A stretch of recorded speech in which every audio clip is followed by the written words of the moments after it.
changed our M&A that allows me to nominate 6 ladies to the board. I nominated Mudoni as one of our directors then, and in the election after that, she was the first person to actually be elected to become a member of our board. So we are walking those steps, and we have to keep taking the actions to make it a reality. Thank you. We are doing a lot in the service sector. We are talking of the various forms of transports, the roads, waterways, airways, and so on, ICT, and energy. And speaking specifically to energy, which was the area of interest, we have an EAC master power plan, where we have mapped all our transmission lines and the interconnectivity of the grids. So when we are developing power lines in border towns, we are working within their grid plan. And we have a framework where a border town will draw electricity from the nearest power grid. We have it between Kenya and Tanzania in Namanga, Lungalunga, and even in Uganda. So we draw power from the nearest power grid to avoid the duplication of investment, to avoid spreading our resources thin. But we have not reached the point of cross-border infrastructure investment in energy. But you can draw from the one that is nearest. So you'll need to work on your strategies, see the town where Kenya has that advantage, invest in it, and facilitate the export of power to the neighboring countries. About policy and practice, you are speaking to what we refer to as non-tariff barriers to trade. One, they can arise out of sheer protectionist tendencies. The administrative barriers, which we do experience, it could be a protectionist approach. It could be information asymmetry, where we are also engaging to see how we can facilitate seamless cascading of information on policy agreements at the region, so that once the ministers at a regional forum pen off a legislation, it should be able to take effect across the borders. The challenge is various countries have different frameworks for domestication of regional laws, and we do experience delays. And the most predominant issue is the traders, the investors, not knowing where the margin of internal tariffs and the common external tariff belong. So if you're in construction, if you are trading in products that are not produced within the region, you are likely to get those challenges, and it's just the delays because they need to refer to know which tariff band to charge on someone, and also the paperwork that comes from it. But most of it are just the non-tariff barriers, which we are trying as a region to work on, several delays and new ones emerging every so often. Thank you. There were actually 2 questions. I'll address both of them. One was to do with the interest rates. As you know, market interest rates now are governed by the new law. We have an interest rate cap, which has been set very low, and the CBR rate is determined by the Central Bank of Kenya through a committee that was formed to determine where those rates should be. I think banks in general have been very resistant to that law, but because it's law, it's law. We have to follow it. I wish we had leeway to improve on that. One thing that we have done for women is whenever we invite for tenders, there is usually a fee, the procurement, for you to be approved, to be part of the approved suppliers to the bank. I'm talking about us now. One thing we have done internally is to waive that fee for women applicants to encourage them to tender. Yeah, so everybody else pays except women do not. The other question was in terms of limit. Yes, limit for the first 3 tenders. And if you have not done any tenders before.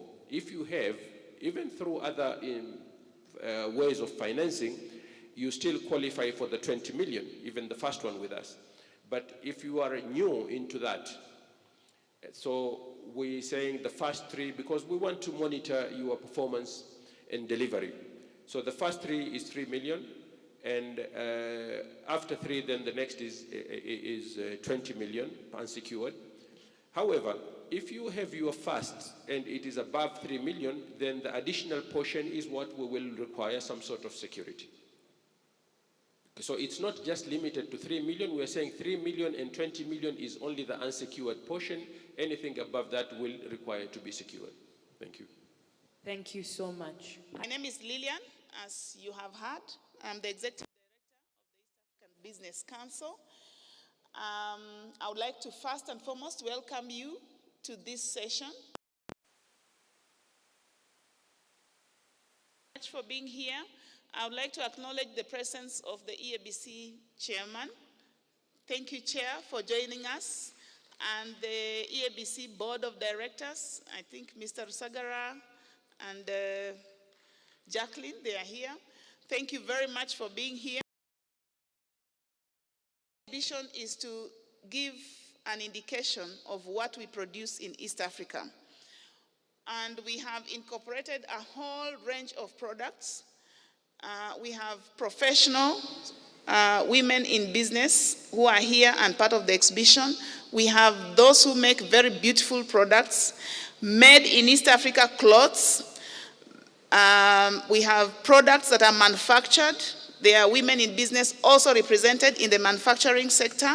And all these other sectors that are a part of the exhibition, the statement we are making here is that we have products that are made in the region, and we would like to utilize those products, consume them.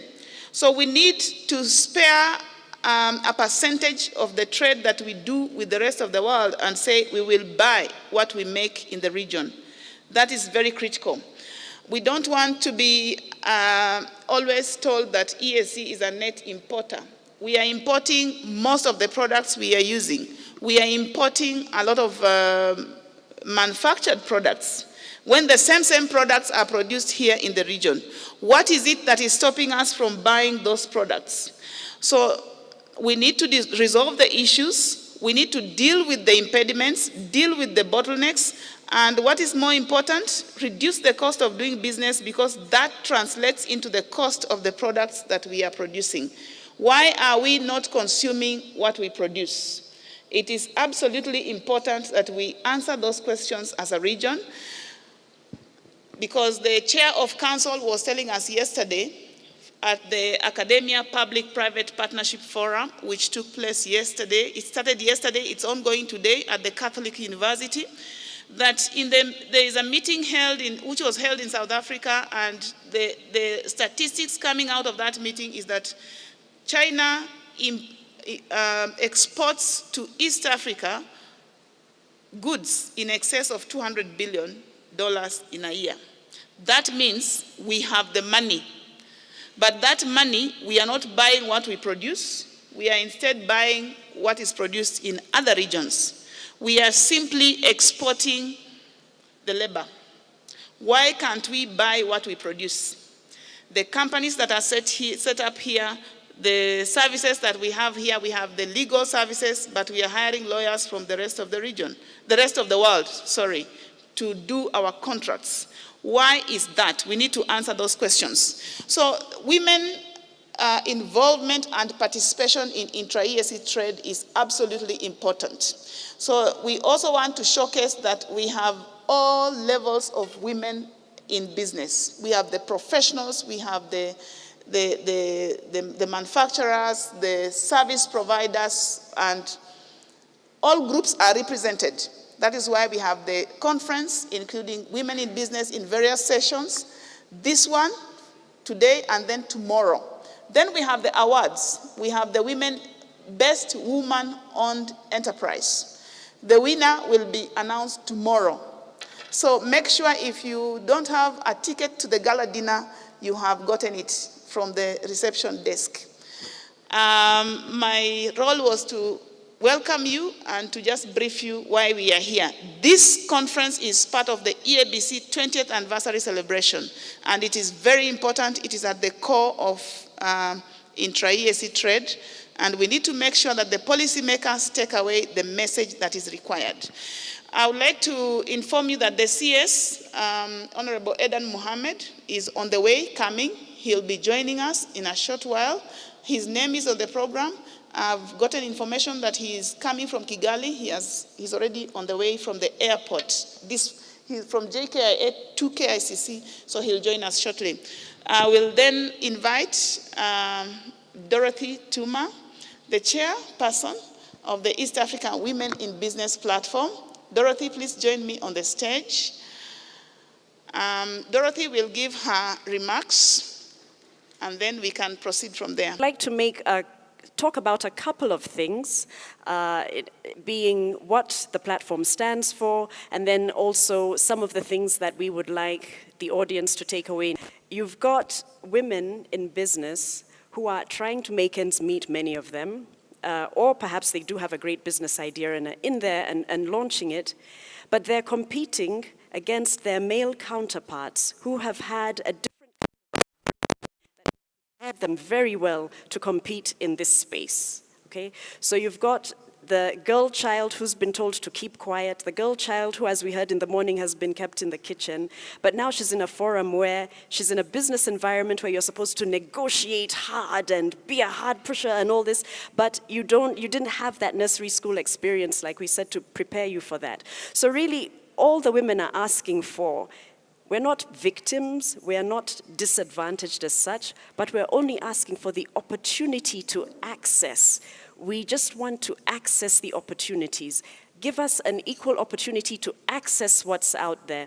So what the Kenyan government has done with the 30%, that's wonderful. We have the opportunity, but also because we didn't have that nursery school experience, we need some support to help us, equip us to actually take advantage of those opportunities. So all that to say, please do not view us as victims, because we are not. And for the ladies who want to view themselves as victims, please today stop and let's think of ourselves as solution providers. We have the energy, we have the capacity, we have what it takes. Sometimes we just need that extra little push, okay? That extra little push, that nursery school reading to help us get to level as people who have had their negotiation skills sharpened or right from a very young age. So all that to say, we are not victims, we can do this, but sometimes all we need is a little support. Back to who we are as the platform. We really, as I said earlier, only want to promote women's participation in trade. And we're extremely excited about, as one speaker this morning mentioned, the signing of the agreement for the establishment of the African Continental Free Trade Area, because now our regional trade goes beyond just East Africa. Now we will have the opportunity to trade across the region, across the continent, Pan-African, and we're very excited about that as well. So looking forward to, networking and doing business with women in other parts of Africa as well. So as a regional platform, we really focus on the region, things regional. National work is done by national associations. We promote regional trade. That's why we have over 150 women here exhibiting, coming from different parts of the region. Burundi, we saw Kenya, we have Kenya obviously, we have some people from Rwanda, we've got Ugandans and Tanzanians who boarded buses to be here and participate in this event, all to promote intra-regional trade. So the platform, the East African Women in Business platform, we have the capability of bringing together about 30,000 women through our member associations, and that's a big number. So we view us as your connector. View the women in the East African Women in Business platform as your connector. We will connect you to businesses that will buy your products if you're a woman in business. If you are a buyer who wants to identify the women who provide the goods and services that you have, we can do that for you. You don't have to go into the 6 East African countries to find those women. You simply have to deal with us, and we can actually get that groundwork taken care of for you. So we connect. We're really proud of one of our members last year who at the Dar es Salaam Entrepreneurship Conference, where we helped a lot of women attend, one of our members signed a contract for $60,000 US at that one conference, which she would not have had the opportunity to do. This is a woman from Kenya, went to the Dar es Salaam conference with the platform, and she signed a contract worth $50,000 US, and apparently that negotiation is continuing. So it was only the beginning. So these are the kinds of things that we want to do for our women, that we are capable of doing for the women who belong to the platform. This evening we have an event where buyers with a regional footprint, as Nancy mentioned, will be meeting women entrepreneurs who have products that meet the quality standards that they will be looking for. So again, if you are a procurement officer, procurement manager for a large organization, large company, we have the women of East Africa here and available, and we can make that connection so that it won't become a burden for you to identify where these women are. One example I can give of a success story with Dar es Salaam Serena is our women in handicraft every fortnight, through an agreement with the East African Women in Business platform, are able to showcase their handicrafts at the Serena every fortnight. And this has actually tripled, quadrupled the returns that some of these women enjoy. They're selling more at the Serena, on the sidewalks of the Serena, than they are in their stalls wherever they have their handicraft shops. So again, opportunities, we connect, think of the platform as connectors. We also do advocacy, and we support the East African community, I keep on mispronouncing her name, Jenna Rose. Jenna Rose of the East African community is somewhere in this room, but we work very closely, there you are, Jenna Rose. We work very closely with the East African Community Secretariat, again, helping them put the voice of women in the regional policies that they're putting in place. Okay, I think also with the East African community, we are about to partner with them on a very big project called 50 Million Women Speak. The 50 Million Women Speak project is an Africa-wide project supported by the African Development Bank, and East African community has identified the platform, East African Women in Business platform, as their means of reaching the women entrepreneurs in the region. So we're all very excited about that. But as you think of us, please don't think of us as those women in business, that package, like all women in business look the same, because they don't. This morning we had questions to the panel from women in energy, women in construction, just these really different sectors of industry. You've got the women on the who are exhibiting their products, different things from different sectors, the agricultural sector. You've got people doing cosmetics, you've got people doing handicrafts, clothes and textiles. So the women do not all look the same, and we're not all at the same stage. Different growth stages, startups, mature. We are different, and therefore we need different solutions. So anyone in the room who's designing programs for women entrepreneurs, talk to us, talk to the women, and design programs that actually fit the stage of business where the woman is. We don't all want money. Some of us need information. Some of us need capacity. And so we want different things. So we're saying, please don't view us as one block that looks the same. We're different. We all have different needs. So we'd like the solutions to be tailored to us. I think with those few words, all I'd like to do now is really thank our participating women associations, because without the women business associations, the women civil society organizations, the women's professional associations, we would not be able to stand. And that's where we draw our membership. So thank you very much to our participating women associations. Thank you very much also to all our supporters. We do recognize and appreciate the support from the East African community, East African Business Council, MIACA, Government of Kenya representatives here, the Ministry of Foreign Affairs of the Netherlands through Trademark East Africa, and also thank you Trademark East Africa, which has funded the platform since its inception. I'm winking at Lisa saying, I hope you're funding us again because we're about to run out. GIZ also for your support, EABC, I think I've said that, the East African Women in Business Platform Steering Committee and our national focal points, and the East African Women in Business platform staff. Very grateful for all your support. And I want to also thank our buyers, the buyers who will be at our meeting, our buyer-seller meeting this evening.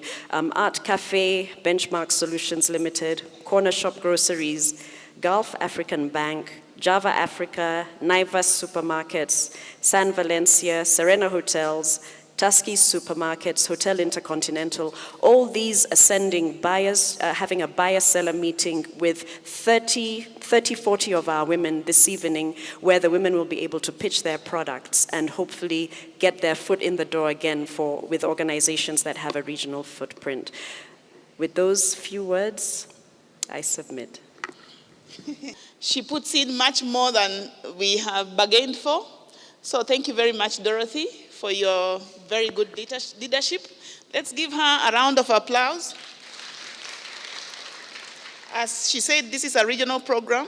It is meant to complement what is happening at the national level, and then we meet at the region to consolidate our benefits in the EAC integration process, to work together to have one voice as women in business, to ensure that the voice of the woman is not forgotten in the decision-making process. So thank you very much, Dorothy, and the steering committee of the East African Women in Business platform. As you are aware, EABC hosts this platform because it's a very important constituency of the EAC Intra-EAC Trade. I want to again reiterate our appreciation to the partners. Trademark East Africa has been very instrumental in supporting EABC to make sure that the East Africa Women in Business platform remains afloat. The EAC Secretariat have been very important partners, and many other partners we've been working with. So I would like to call on stage Jen Ross. I had thought Jen Ross had not arrived yet. I thought she would be late. So Jen Ross, please come and give us very short remarks, because EAC is a key counterpart in the advocacy work on intra-EAC trade. I would like to welcome Lisa Karanja from Trademark East Africa. Lisa, please join us. I would like to thank all the teams that are here. If I have not mentioned your name, please feel welcome. This is EABC 20th anniversary celebrations. As they come to the stage, we want to talk issues women participation in intra-EAC trade. So I will welcome Jen Ross first to come and give short remarks, and then Lisa will be next. I just want to remind you that the dress code for the EABC 20th anniversary celebrations is made in East Africa clothes. So if you are wearing something else, please go out and buy something from out there and change. That is a major statement, by the way. We want to say, the heads of state made a very important declaration that we are going to progressively reduce importation of used clothes and footwear. The partner states are trying to go round the corners not to implement that decision. We know that we are making clothes here. We know that we have very good clothes. You can see my outfit is looking nice, isn't it? Can you guys help me make that statement by wearing something made in East Africa? You can also wear jeans made by EPZ here, but it should be something made in East Africa. Tomorrow, 20th anniversary, is made in East Africa wear. Please don't come with your turkey suit. Good morning to you all. She just wanted me to say something. As you see the program, I was supposed to speak about on this simplified guide, but because we didn't manage to bring them, there is no need for us to elaborate on that one. I'm sure Nancy is coming to you very shortly. She's moving in all partner states. So the simplified guide we are talking about, I just want to let you know about it. Those who were in Dar es Salaam last year, in November, heard something about it. So in EAC, we rely on directives from the treaty. The Women in Business platform, or Women in Business with EAC, is anchored by the Article 121 and 122, which would talk about the role of women in business and in socio-economic development. That's how we engage all women in our region to involve in business. And the Nancy, coordinator of this platform, is relying on these two articles. And to elaborate a bit on it, we have a strategy, a regional strategy, which is going to be very soon presented to our sectoral council on women, sectoral council on gender, youth, children, and persons with disabilities, community development. So under that strategy, we have some projects which are also empowering women. The one which they've already talked about, the 50 million African Women Network platform, is one project funded by African Development Bank, which is aiming to facilitate all women in business or women in entrepreneurship to get financial and non-financial facilities, which means all business women, you are supposed to be aware of that project. The network, which will be, the platform is a network which will really touch or reach all women, including those in remote areas. And here I'm saying that we need also to see how we can empower ourselves.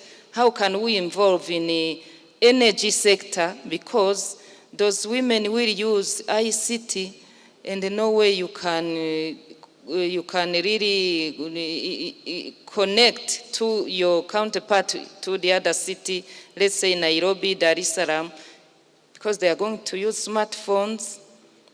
A woman in rural areas is not going to reach out, to be reached out. So we need electricity, we need power, we need everything so that they can network well. In a few ways, I'm just saying that we have a lot. Director has said that we have a lot of policies, and someone was challenging her, why are we developing policies? Policies implementation as well. We are really trying our best. Every year we have a lesson, we learn. So, believe me and Nancy and Lillian, we are trying our best to push the agenda of gender in EAC, not only on women in business, but anything concerning women. We are there networking, we are there collaborating, we are there reaching all women in our partner states. Our humble support is going to South Sudan, where women do not have much like you. You've already gained a lot, but please liaise with our women in South Sudan, because we need also to integrate them. No one is supposed to be left behind. I will be with you for these 2 days. If you want something to know about EAC Gender and Community Development Department, what we do in general, and what we do particularly for women, please liaise with me or with Nancy.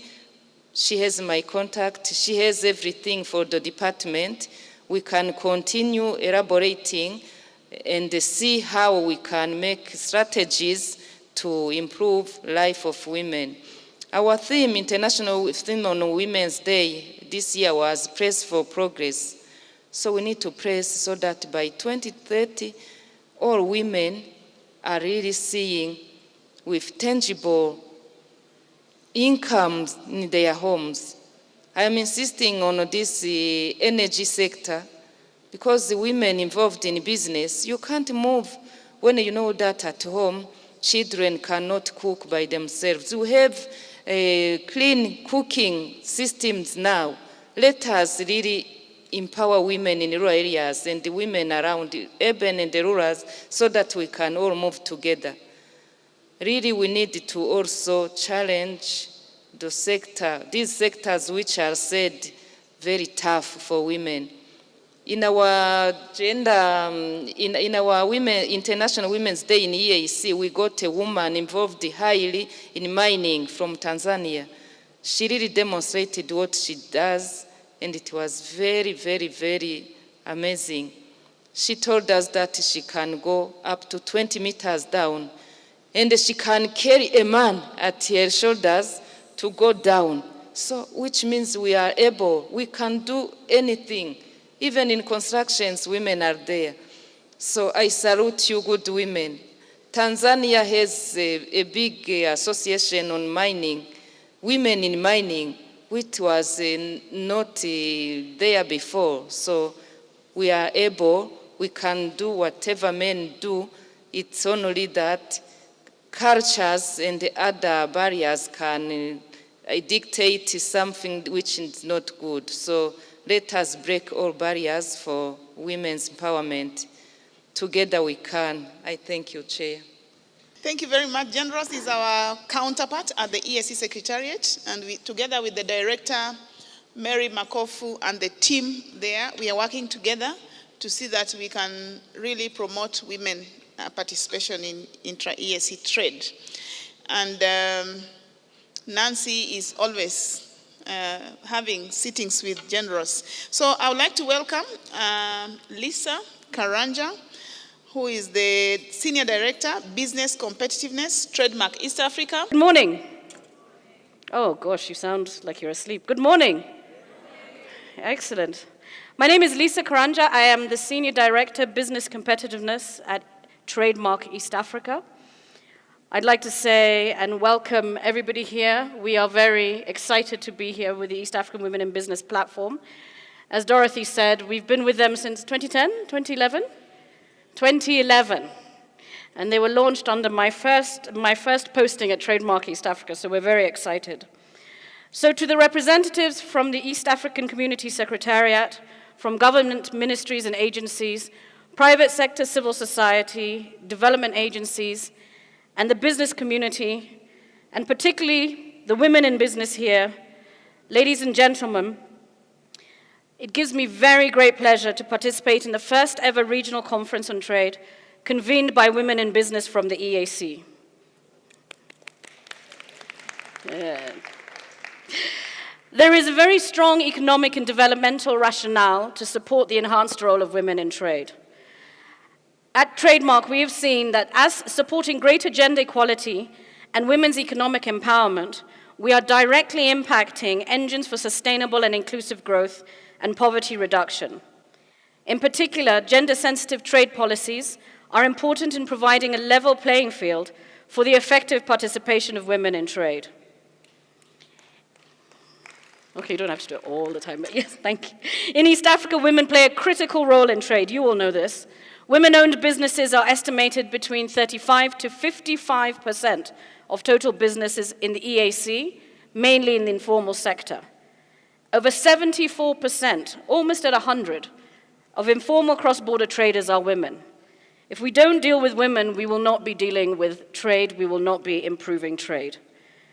Women in the East African context reinvest up to 90% of their income in the education, health, and nutrition of their family and community, compared to 30 or 40% for men. So we can see that investing in women is not just about creating incomes and values for themselves, but it will directly impact the wider community. Addressing the unique challenges faced by women in trade and empowering them to participate in regional and international trade is at the heart of TMA's corporate strategy. In 2011, as we said, we initiated a gender-targeted program for women, supporting just over 2,000 women traders and the East African Women in Business platform. And over the years, that support was scaled up to benefit over 25,000 women entrepreneurs and traders last year alone. Now you can clap again. Yeah. To ensure responsiveness and sustainability, the program designs interventions that considers the unique challenges of the different segments of women traders, including exporters,